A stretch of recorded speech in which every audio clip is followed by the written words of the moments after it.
ಇವತ್ತು ವೈರಲ್ ಆದ ಮಸ್ಕಾ ಬನ್ನ ಟ್ರೈ ಮಾಡೋಣ ಅಂತ ಹೇಳ್ಬಿಟ್ಟು ಮಾಡ್ತಾಯಿದ್ದೀನಿ.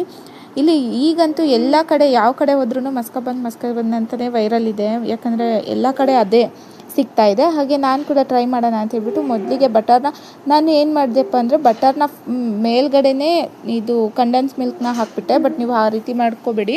ಫಸ್ಟಿಗೆ ಬಟರ್ನ ಚೆನ್ನಾಗಿ ಮೆಲ್ಟ್ ಮಾಡ್ಕೊಳ್ಳಿ. ಯಾಕಂದರೆ ಆಮೇಲೆ ಅದು ಮ್ಯಾಶ್ ಮಾಡೋದು ತುಂಬಾ ಕಷ್ಟ ಆಗುತ್ತೆ. ನಾನು ಮಾಡಿದ್ದಾಗ ಹಾಗೆ ಆಗಿತ್ತು.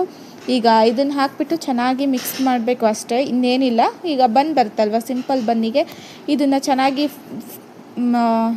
ಫಿಲ್ಲಿಂಗ್ ಮಾಡಿ ಬಿಸಿಯಾದ ಟೀ ಜೊತೆ ತಿಂದರೆ ನಮ್ಮ ಮಸ್ಕಾ ಬನ್ ಸಿಂಪಲ್ಲಾಗಿ ರೆಡಿ ಆಗೋಯಿತು. ಈ ರೆಸಿಪಿನ ನೀವು ಒಂದ್ಸತಿ ಮನೆಯಲ್ಲಿ ಟ್ರೈ ಮಾಡಿ, ಮಕ್ಕಳಿಗೂ ಇಷ್ಟ ಆಗುತ್ತೆ. ಅಂದರೆ ಸ್ವಲ್ಪ ಸಿಹಿ ಜಾಸ್ತಿ ಇರುತ್ತೆ, ಹಾಗಾಗಿ ನೋಡ್ಕೊಂಡ್ಬಿಟ್ಟು ಹಾಕ್ಕೊಳ್ಳಿ. ಕಂಡೆನ್ಸ್ ಮಿಲ್ಕ್ ಆಗಲಿ ಅಥವಾ ಕಂಡೆನ್ಸ್ ಮಿಲ್ಕೇ ಮೇನ್ ಇದಕ್ಕೆ. ಯಾಕಂದರೆ ಅದು ಸ್ವಲ್ಪ ಸ್ವೀಟ್ ಜಾಸ್ತಿ ಇರುತ್ತಲ್ವ, ಹಾಗಾಗಿ ಅರ್ಧ ಹಾಕ್ಕೊಂಡ್ರೂ ಸಾಕು. ಸ್ವಲ್ಪ ನಾನು ಪೂರ್ತಿ ಹಾಕ್ಬಿಟ್ಟಿದ್ದೆ, ಫುಲ್ಲು ಸ್ವೀಟ್ ಆಗಿಬಿಟ್ಟಿತ್ತು. ಈಗ ನೋಡಿ ಎಲ್ಲ ಕಡೆ ಚೆನ್ನಾಗಿ ಫಿಲ್ ಮಾಡಿ ನಮ್ಮ ಬಿಸಿ ಬಿಸಿಯಾದ ಟೀ ಜೊತೆ ಸರ್ವ್ ಮಾಡಿದರೆ ನಮ್ಮ ಮಸ್ಕಾ ಬನ್ ರೆಡಿ ಆಗೋಯಿತು. ಇದೇ ರೀತಿಯಾದ ಈಸಿ ವೀಡಿಯೋಸ್ನ ನೋಡೋಕ್ಕೆ ನನ್ನ ಚಾನಲ್ನ ಸಬ್ಸ್ಕ್ರೈಬ್ ಮಾಡ್ಕೊಳ್ಳೋದನ್ನ ಮರಿಬೇಡಿ. ಹಾಗೆ ಯಾರೆಲ್ಲ ನನ್ನ ಚಾನಲ್ನ ಹೊಸದಾಗಿ ನೋಡ್ತಾ ಇದ್ದೀರೋ ಪ್ಲೀಸ್ ಚಾನಲ್ನ ಸಬ್ಸ್ಕ್ರೈಬ್ ಮಾಡ್ಕೊಳ್ಳಿ. ಹಾಗೆ ಈ ವಿಡಿಯೋ ನಿಮ್ಗೆ ಇಷ್ಟ ಆದರೆ ಫ್ರೆಂಡ್ಸ್ ಫ್ಯಾಮಿಲಿ ಜೊತೆ ಶೇರ್ ಮಾಡಿ. ಮುಂದಿನ ವಿಡಿಯೋಲಿ ಸಿಗೋಣ. ಅಲ್ಲಿವರೆಗೂ ಟೇಕ್ ಕೇರ್.